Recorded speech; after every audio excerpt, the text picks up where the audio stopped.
د افغان پر ورولۍ دې مې قسم وي نور مقصد په زړه کې نه لرو یارانو ازادي غواړو د ټولو افغانانو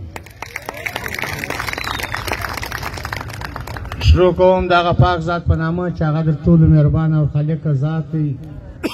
ستاسو کور ودانۍ وایو چار ورځ راسئ تکلیف ورکوئ الله پاک د په هغه دنیا او ته اجر ثواب درکړي عاجزانو لکه څنګه چې موږ د 4 میاشتې خوارۍ پر ځان ویوړې تکلیفونه مې پر ځان ویوړو د دې وطن دپاره که ښه وه که بده وه چا څه ویل هغه ویل انشاءالله تعالی تی میدان ګټلی دی ژر د ژره به ورته ته اعلان وکړي چې کوم سرکار موږ ته باور راکړی دی موږ د ښار ټول عالمان په هغه کې شته ټول ملایان په هغه کې شته دا د خدای پاک لوی فضل دی چې زموږ سره عالمان راسره دي دې عالمانو زموږ څخه اختیار اخیستی دي د دوی څخه اختیار اخیستی دي انشاءالله تعالی په 4-5 شپې کې به که مشر راغوښتی محمود خان هغه به هم راوغواړو کپتن صاحب یې ټول مشران به یې وتې ته به پر دا ځای باندې خپل اعلان کوي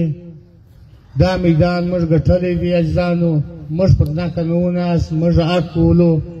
خو دلته په پاکستان کې یو ارامونه حکومت راغلی هغو پر موږ دا فیصله وکړه موږ د هغو ارامونې جواب ووایو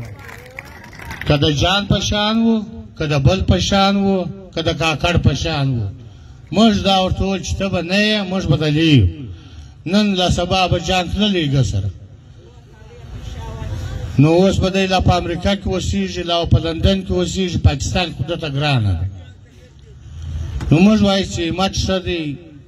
سره یو سو دا ښه دی اتفاق ښه دی که دا اتفاق و تیسي و دې ښار ته یو داسې رنګ ورکړي چې اوس پخوا به ګاډۍ والا ډریور هم پر پاسپورټ کړي کلینر به هم پر پاسپورټ کړي ګاډۍ به یې دلته ولاړه وی نن شکر دی پر هغه تذکره پر هغه شناخته کارت روان دی او موږ خواست کوو د ټولو پارټیانو سره چې د چانس په باره کې د سوچ ولګوي د ده سره دیال ونسي مولوي صاحب ته موږ وایو دا چانس هغه انسانان راوړي چې سهار یې ګټي ماښام یې خوري چې کومه فیصله وه هغه به ستوي په مخ کې نه پرلت سودا کوي نه پرلت خرڅېږي نه دا د یوه سړي کار دی چې باید څوک ته یې خرڅ کړي دا د ټول وطن کار دی دا وار وخت دی لاس سره ورکوو که موږ لاس سره ورکړي دا وطن به بچا وي که نه په دا ښار کې زه خدای چې ته یې لیدلي وی چې خلک یې ایستلی چې ته مهاجر یې ته شناخته کارت نه لرې هغه شکر دی په دې ښار کې څوک نه ورته ودرېدی د دې ښار د دې ځوانانو همت و نو چې هر وخت دا رقم سره در کېږو هر افسر چې دی هر محکمه چې ده موږ ورته وایو چې په خپله دایره کې اوسه په خپله کې اوسو چې کومه ډیوټي دی هغه کوه چې کوم کار مې دی هغه کوم نه زه د دې ملک خلاف یم نه د دې وطن خلاف یم نه د دې خاورې خلاف یم دا مې کور دی هغه مې ورور دی نه و ورور ته بد رسوو نه و کور ته بد رسوو خلک چې وایي چپه چپه کیسې کوي چپه چپه دغه کوي یو بل زما په لاس کې کیلۍ دی بل بل زما په لاس کیلۍ دی بل بل ولې نه پر ورځي بل بل چېشته ناست زه پر چا ورسم دا کیله هغه سره موږ ننولې دا ډیسي ځای موږ ننولې دا ګرد یې موږ ننولې د چا دي خو برته زموږ په دې کې چې د یوه ځوان ضایع سي نو د هغه کور بیا ته پوښتنه وکړه د هغه کلي بیا ته پوښتنه وکړه زموږ سره ځوانان شته په اتېر پر لات کې زخمیان د اوسه پر راډونه په پښو کې دي والله که د ما پورې سړی ورغلی دی چې ته څنګه یې